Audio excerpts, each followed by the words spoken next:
चला आता आज बनवूया आपण फ्रूट कस्टर्ड। 1 लिटर दूध मी उकळायला ठेवलंय।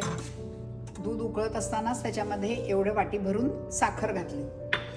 आता हे दुधाला चांगली उकळी आली, हे बघा आता तुम्हाला दिसतंय की त्याला चांगली उकळी आलेली आहे। तोपर्यंत मी फ्रूट कस्टर्ड जी पावडर मिळते एव्हरेस्टची किंवा अजून तुम्हाला जी पोल्सन वगैरे कोणती आवडली ती कोमट दुधामध्ये 4 चमचे घ्यायची 1 लिटर आणि ते छान कालवून घ्यायचं। गुठळ्या होऊ द्यायच्या नाही, त्याच्यामध्ये छान कालवून घेतलेली आहे मी आता ही अशी।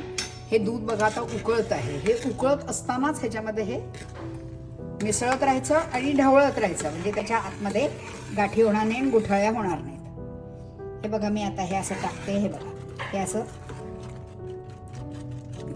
एकदम घट्ट तयार झालेलं आहे।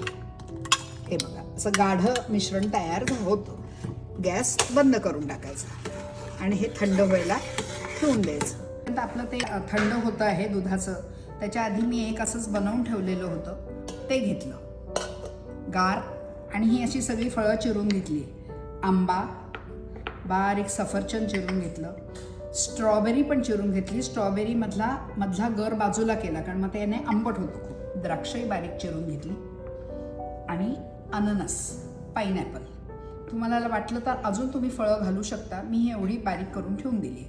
आणि त्याच्यामध्ये चवीसाठी आपल्याला त्याच्यामध्ये काजू बदाम हे टाकायचे, म्हणजे खूप छान चव येते। आता कालवून घेतली की असं बाउलमध्ये काढायचं, त्याच्यात थोडे काजू बदाम असे वरतून पेरायचे आणि